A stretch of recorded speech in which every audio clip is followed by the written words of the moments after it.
Hello everyone.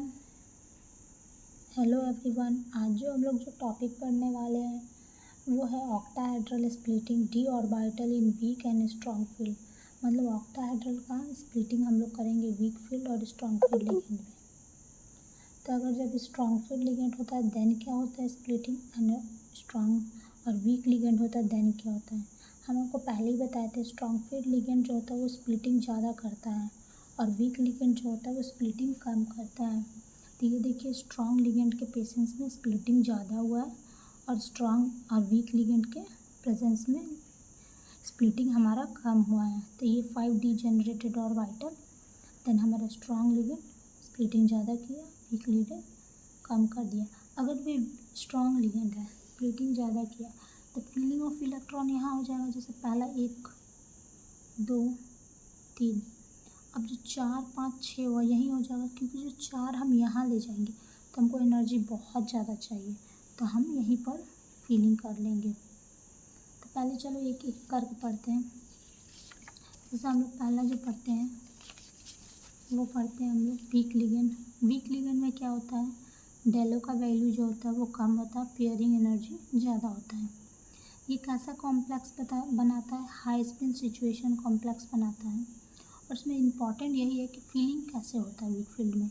तो weak field में सबसे पहले T2G में 1 2 3 आएगा, देन 4 5 पर चला जाता है, देन फिर 6 7 नीचे आता है और 9 10 पर जाता है। ये ऐसा क्यों होता है ये हम लोग समझते हैं कि ऐसा इसमें क्यों होता है। तो ये देखिए ये स्प्लिटिंग इसका कम हुआ है, इसके बीच का जो एनर्जी है वो कम है, मतलब ये दोनों लगभग पास है इतना। स्प्लिटिंग कब हुआ था, सबसे पहले 1 2 3, देन आराम से जब according to Pauli spin value से हम लोग क्या करते हैं पहले फिलिंग करते हैं एक एक करके। तो 1 2 3 4 5, देन उसके बाद 6 7 8 9 10। तो ये हमारा वीक फील्ड का केस होता है। तो पहले क्यों, क्योंकि इस दोनों के बीच में स्प्लिटिंग एनर्जी कम है, कम डिस्टेंस कम है, तो आराम से ऊपर जंप कर लेते हैं, इसको ज़्यादा एनर्जी नहीं चाहिए होता ऊपर जाने के लिए, इस वजह से ये ऐसे फीलिंग होता है। अब हम लोग एक स्ट्रॉन्ग फील्ड का केस करते हैं। तो स्ट्रॉन्ग फील्ड में क्या होता है, तो स्ट्रॉन्ग फील्ड में हमारा स्प्लिटिंग एनर्जी ज़्यादा होता है, जिसकी वजह से बहुत दूर में टूटा होता है, मतलब स्पेस लेता है, और इसमें ज़्यादातर लो स्पिन बनता है। लो स्पिन डायमैग्नेटिक, मतलब पूरा सब पेयर्ड रहेगा। इसमें एंट्रिंग ऑफ इलेक्ट्रॉन कैसे होता है, तो 1 2 3 4 5 6, जैसे यहाँ देखिए सबसे पहले 1 आया,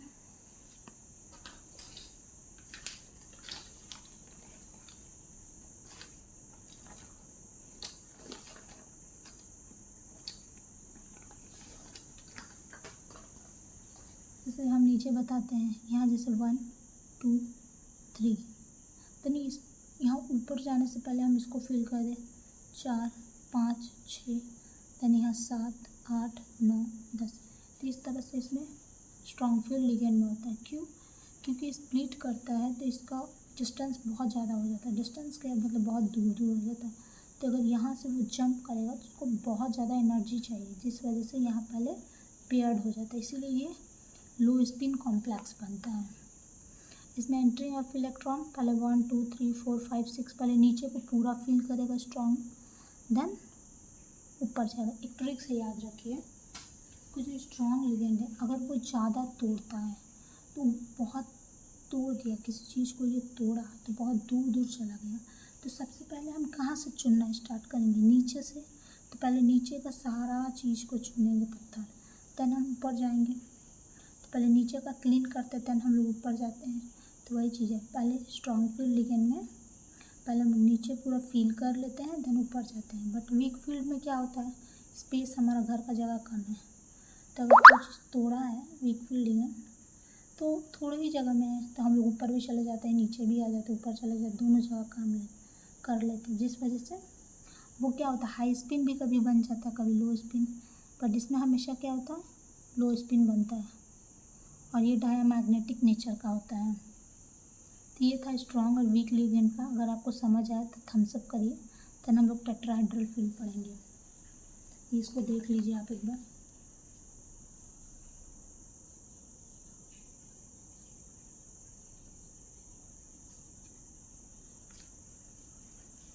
देन ये है हमारा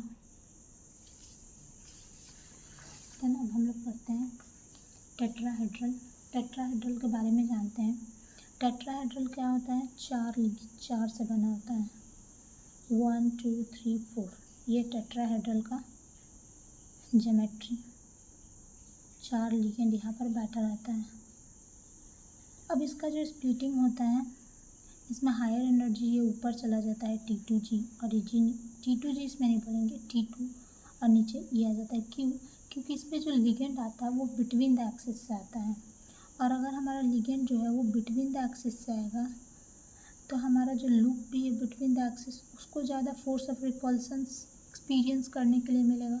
अगर उसको ज़्यादा फोर्स ऑफ रिपल्सन एक्सपीरियंस करने के लिए मिलेगा तो ऊपर साइड में समझिए 2 तरह से लिगेंड आ सकता है। 2 तरह से हमारा मेटल का और वाइटल का लूप बना रहता है, एक बिटवीन द एक्सिस और एक अलॉन्ग द एक्सिस। और टेट्राहेड्रल में लिगेंड जो आता है वो बिटवीन द एक्सिस से आता है।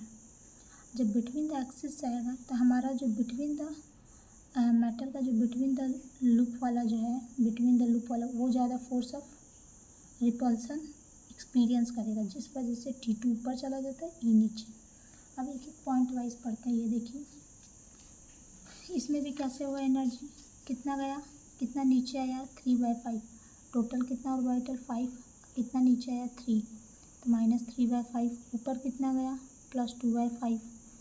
ये कितना गैप है, एनर्जी गैप 10 dQ। मतलब इसमें कैसे, जैसे उसमें डेल ओ दिखाते थे तो इसमें डेल टी का से डोनेट करेंगे।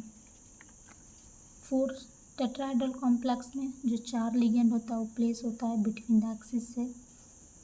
सिंस उसमें loops of T2 orbital DXY YZ ZX lie between the axis.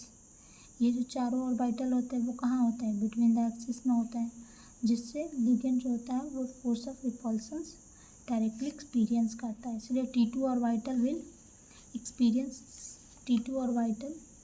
Will experience greater force of repulsion and those EG orbital से ज़्यादा T2 ऑर्बिटल जो होता है वो greater force of repulsion experience करता है। देन हमारा नेक्स्ट आता है थोड़ा सा, इसमें से एनर्जी किसका ज़्यादा होगा, टेट्राहेड्रल स्प्लिटिंग में एनर्जी किसका ज़्यादा होगा, T2 है E का, तो T2 का एनर्जी ज़्यादा होगा और E का एनर्जी कम होगा। तो energy of the T2 orbital will increase while EG से कम हो जाएगा। इसका गैप कितना होता है, डेल T। और ये हम लोग T2 और E क्यों लिखते हैं, क्योंकि ये जो G होता है वो तभी दिखता है जहाँ पर सिमेट्री होता है, पर यहाँ पर तो टेट्राहेड्रल में सिमेट्री है नहीं, देयर इज़ नो सिमेट्री, इसीलिए हम लोग T2 लिखते हैं और E लिखते हैं, G नहीं लगाते हैं। अब कुछ दोनों में डिफरेंसेस हम लोग एक एक करके पढ़ते हैं।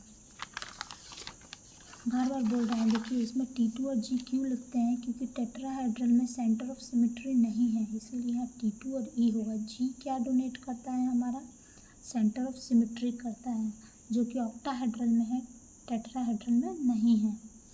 अब हम लोग कुछ थोड़ा छोटा सा डिफरेंस पढ़ते हैं टेट्राहेड्रल और ऑक्टाहेड्रल का।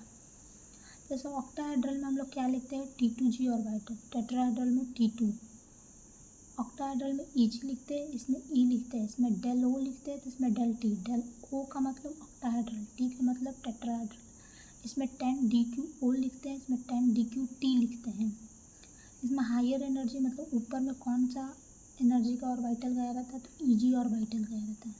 इसमें कौन सा हायर एनर्जी ऊपर में गया रहता है, तो T2 गया रहता है। इसमें लोअर में T2G रहता है, इसमें लोअर में E ऑर्बिटल रहता है। तो ये कुछ डिफरेंसेस था। तो हम लोग, अगर आपको वीडियो समझ आए तो थम्स अप, या आप अच्छे से पढ़िए, इसको देखिए अच्छे से, एकदम ध्यान से वीडियो देखेंगे तो आपको आराम से समझ आएगा। तो ये कुछ टॉपिक था, आप लोग नेक्स्ट वीडियोज़ में मिलेंगे। अगर आपको वीडियो समझ आए तो थम्स अप करिए। Thank you, bye.